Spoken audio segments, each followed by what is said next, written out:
Me, 24, working entry-level IT job. Living in expensive city, need roommate to afford rent. Find posting, female seeking roommate, shared apartment, $800 per month.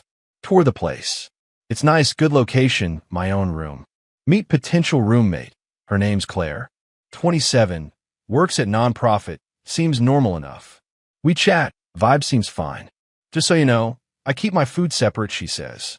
I'm very particular about my groceries. Yeah, no problem. I'll do the same.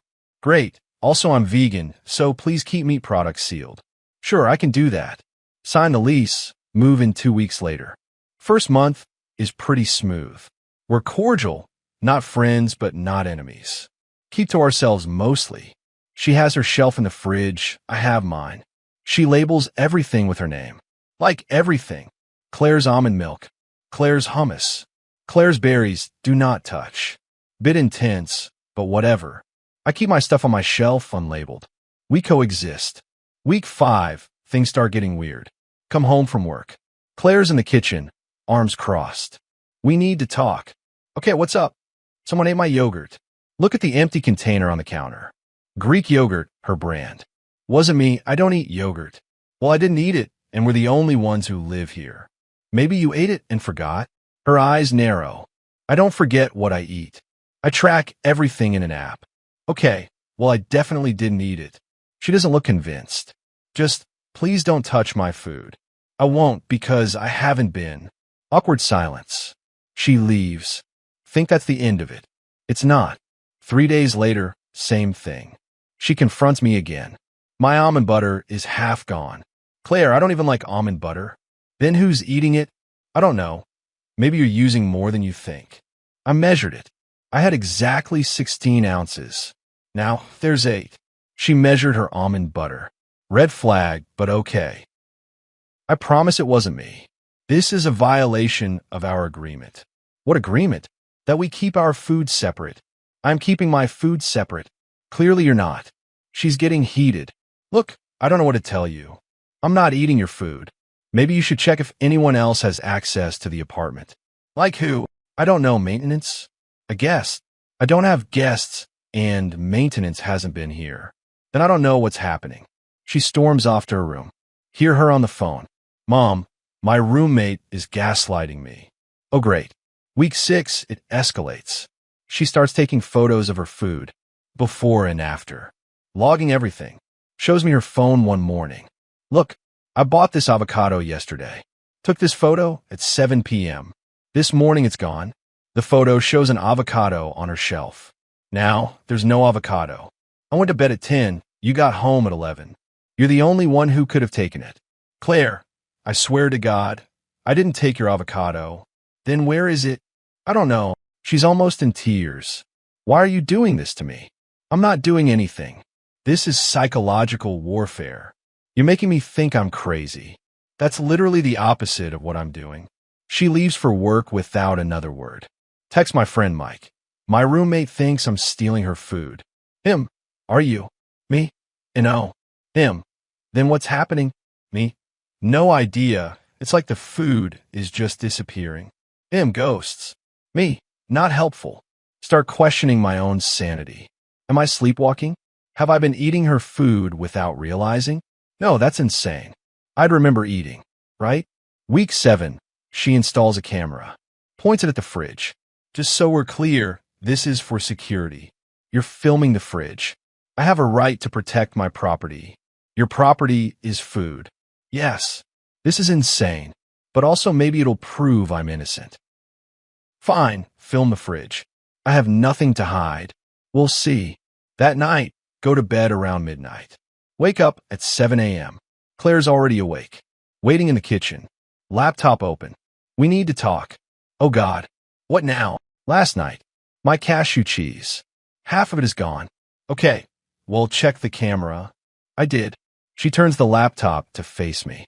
Video footage. Timestamp 2:47 a.m. Kitchen is dark. Motion triggers the camera. Someone walks in a frame. Opens the fridge. Takes something out. Starts eating it directly from the container. The person is Claire. It's Claire. She's eating her own cashew cheese at 2:47 a.m. We both stare at the screen. That's me, she says slowly. Yeah, but I was asleep. Apparently not. Watch the rest of the footage. She eats for about 3 minutes, just standing there in her pajamas, eyes half closed, then puts the container back, closes the fridge, walks out of frame, presumably back to her room. Oh my God, she whispers. I'm sleepwalking. Yeah, looks like it. Oh my God. I've been accusing you. For weeks. Yeah. She puts her face in her hands. I'm so sorry. I really thought you were gaslighting me. I know. I called you a thief. Multiple times. I told my friends you were stealing from me. Yeah, that wasn't great. She's crying now. I feel like such an asshole. Don't know what to say. Part of me is vindicated. Part of me feels bad for her. It's okay you didn't know. It's not okay. I accuse you of gaslighting when I was literally gaslighting myself. Can't argue with that. We sit in awkward silence. Have you ever sleepwalked before? I ask. Not that I know of. Maybe you should see a doctor? Yeah, probably. She wipes her eyes. I owe you a massive apology. And probably dinner or something. Dinner will be nice. I'll cook. Well, order. I'll order us dinner. Sounds good. Things are weird for a few days after. She's overly apologetic, constantly saying sorry, tiptoeing around me. Finally tell her, Claire, it's fine. You can stop apologizing. I just feel so bad. I know, but it's handled. We know what was happening now. She nods. I made an appointment with a sleep specialist. That's good. Week 8. She goes to the doctor. Comes back with news. So apparently I have parasomnia. What's that? Sleep disorder. Sleepwalking, sleep eating, all of it. They think it's stress-induced. I've been really anxious about work, and apparently my brain is processing it by eating my own food while unconscious. That's wild. Yeah, they gave me some suggestions. Stress management, sleep hygiene, maybe medication. Hopefully that helps. Me too. I don't want to keep eating my carefully portioned meals. She's trying to joke. I appreciate it. Things slowly get back to normal. Well, a new normal.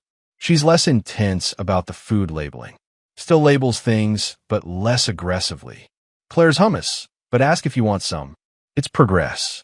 I start buying stuff she likes. Leave it on my shelf unlabeled. She notices, is this for both of us? Yeah, figure we could share some basics.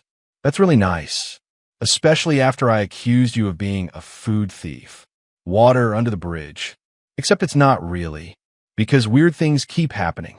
Week 9, she comes to me confused. Okay, so the sleepwalking thing. Yeah, I think it's getting worse. How so? I'm finding evidence of midnight cooking. Like what? Pans on the stove I don't remember using. Ingredients out. Last night, I apparently made a full stir-fry. While asleep, I woke up and there was a plate of vegetables and tofu in the fridge. Neatly wrapped. I have no memory of making it. This is concerning. That seems dangerous. Like what if you leave the stove on? I know. That's what I'm worried about. The doctor suggested putting a bell on my door. So you wake up if you leave your room? Yeah. She installs a small bell that night. Kind of like a cat bell, but for humans. It's jingly. That night, 2 a.m. Hear the bell. Jingle, jingle, jingle. Then footsteps in the kitchen. Get up to check. Find Claire at the stove, literally cooking eggs, while completely asleep. Claire, no response. She's just whisking eggs, eyes barely open, moving on autopilot. Don't know what to do. Google what to do if someone is sleepwalking. Says don't wake them abruptly. Gently guide them back to bed. Approach slowly. Hey Claire, let's go back to bed. She doesn't respond. Turn off the stove. Gently take the whisk from her hand. She doesn't resist. Guide her by the shoulders back to her room. She just walks like a zombie. Get her back to bed. She lies down immediately, still completely asleep. Go back to kitchen. Clean up the egg situation. What is my life? Next morning, tell her what happened. She's mortified. I was cooking while asleep. Yeah, eggs. Oh my God, I could have burned down the apartment. Yeah, that's what I'm worried about. This is getting serious. She calls her doctor.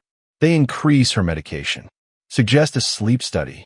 Meanwhile, she installs child locks on the stove. Has to keep the key in her room. So even if she sleepwalks, she can't turn it on. It's working. Sort of. Week 10, new development. She starts sleep talking. Not in her room.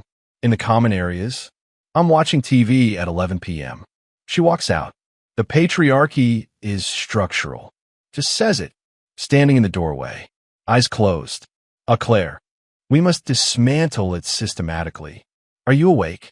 The wage gap is real. I'm going to guess no. She's literally sleep-talking about feminism. Stands there for like 30 seconds.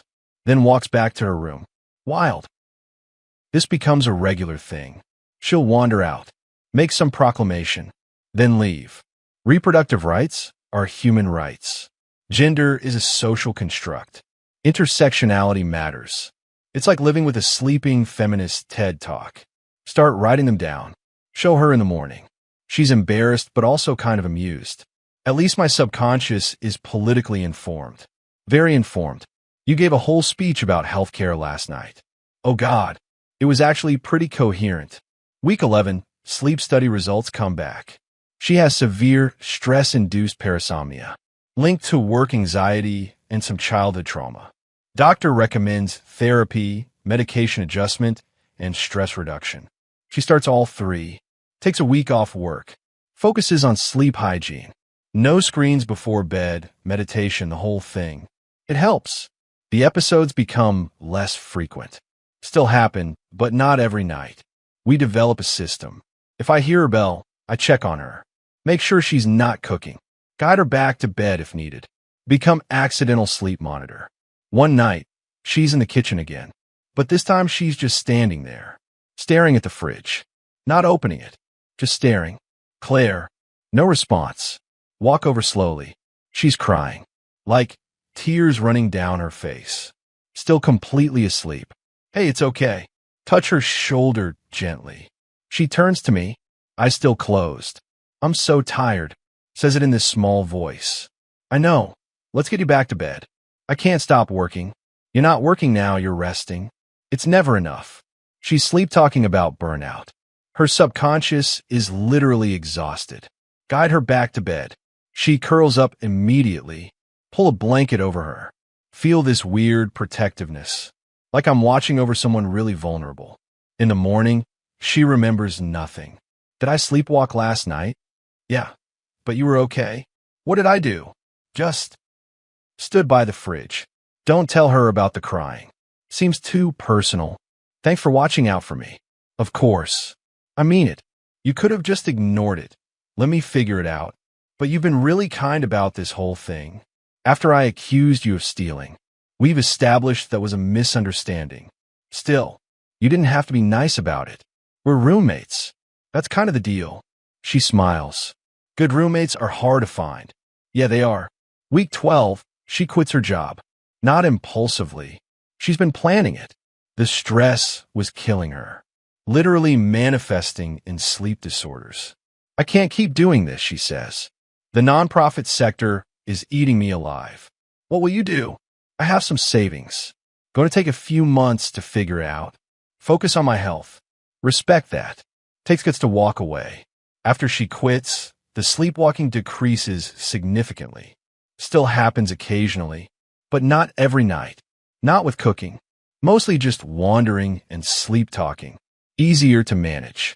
Week 16, we're actually friends now. Weird how a sleep disorder brought us together. Start hanging out intentionally. Movies, dinner, actual conversation. She apologizes again. I was such a nightmare at the beginning. You were stressed. I was a dick. Okay, yeah, you were kind of dick. She laughs. The food labeling was insane. Claire's berries do not touch. I was so paranoid. To be fair, someone was stealing your food. It was me, though. The ultimate betrayal. Self-theft. We're joking about it now. Feels healthy. Month 5 of living together. She's doing better. New job that's less stressful. Sleepwalking is rare now. Maybe once every few weeks. Manageable. One night, hear the bell. Check the kitchen. She's there eating cereal. Straight from the box. Completely asleep. Approach carefully. Bedtime, Claire. She looks at me, eyes unfocused. You're a good friend, says it in her sleep voice. Thanks, you too. I'm sorry I thought you were bad. It's okay. You're good. Guide her back to bed. She's clutching the cereal box. Gently take it from her. Sleep now. Okay. Tucks herself in. Out immediately. Put the cereal away. Think about how weird this all is. How accusation turned to understanding. How crisis turned to friendship. Month 6, she's fully stable. Therapy is helping. Medication is working. Sleep study follow-up is positive. No more cooking incidents. Occasional wandering, but harmless. We're sitting on the couch one evening. She brings it up. You know what's funny? What? I was so convinced you were the problem. I remember. I was ready to break the lease. Move out. Tell everyone you were a horrible roommate. Instead, I was the horrible roommate. You weren't horrible, you were sick. Same result, though. I made your life hell. It was definitely weird, but we figured it out. She's quiet. Thank you for not giving up on me, even when I was insane. You weren't insane. I filmed the fridge. Okay, that was a little insane. We laugh, but it solved the mystery. Silver lining. Month 8, lease renewal comes up. So, do you want to re-sign? She asks. Do you want me to? Yeah, actually, you're a good roommate. Despite the sleep-guarding duties? Because of them, maybe it's nice having someone who cares. Feel good about that. Sign the renewal. Another year together. Month 9, she starts dating someone. Brings them over. Nice person, respectful. She tells them about the sleepwalking. They're understanding. One night when they're staying over. Hear the bell at 3 a.m. Get up to check. She's in the kitchen. Her partner is trying to figure out what to do. Oh, you must be the roommate. Yeah, I've got this. What do you do? Just guide her back to bed. Don't try to wake her. Show them the technique. Gentle guidance, calm voice. She goes back to bed easily. Does this happen often? Used to. Not so much anymore. And you just handle it. Yeah, it's not a big deal. They look impressed. She's lucky to have you as a roommate. We're lucky to have each other. Mean it too. Month 12, full year of living together. She's doing a retrospective. A year ago, I thought you were gaslighting me. Now you're one of my best friends. Character development. Seriously, though, I learned a lot about myself. The sleepwalking was a symptom of bigger problems I wasn't addressing, like stress, control issues, trust problems. I was so wound up about everything. Needed everything perfect and labeled. Couldn't accept uncertainty. And your brain literally made you sabotage yourself. Exactly. Like it was forcing me to confront it. Weird how that works. Very weird. Pause. I'm glad you caught me on camera. That sentence is weird out of context. Everything about this situation is weird. Fair. Year 2 begins. Sleepwalking is basically gone. Happens maybe once every couple months. Usually when she's stressed about something. I don't even need the bell anymore. Can just tell when she's having a rough time. Check in more during those periods. We've developed this whole roommate symbiosis. She cooks awake, I clean. She's extroverted, brings people over. I'm introverted, appreciate the social exposure. She challenges me on stuff. I ground her when she spirals. It works better than any roommate situation I've had. All because she ate her own cashew cheese at 2:47 a.m. Be me, 26 now. Still living with Claire. Still occasionally sleep monitoring. But also genuinely friends. She's in therapy, stable job, happy relationship. I've grown too. More patient, more understanding. Better at dealing with conflict. All from living with someone who fought herself in her sleep. Sometimes she jokes about it. Remember when I thought you were the enemy? You filmed the fridge. I filmed the fridge. Evidence doesn't lie. Evidence revealed I'm my own worst enemy. Poetic. We're planning to move to a bigger place together next year. 2 bedrooms and an office. She's promised to keep the child locks on the stove. Just in case. Better safe than sorry. Maybe give me one of those GPS trackers for toddlers. That seems excessive. So is filming the fridge. You're never going to let me live that down. Never. MFW, my roommate, accused me of gaslighting. MFW, she was gaslighting herself. MFW, the food thief, was inside the house the whole time. MFW, I became a sleep monitor for a feminist who gives TED Talks while unconscious. MFW, we became actual friends because of a sleep disorder. MFW, the worst roommate situation turned into the best one. Life is weird. People are complicated. Sometimes the person you think is your enemy is just fighting demons you can't see. And sometimes being a good roommate means guiding someone back to bed at 2 a.m. while they lecture you about intersectionality in their sleep. Would do it again, though. 10 out of 10 roommate experience. Weird as hell, but authentic.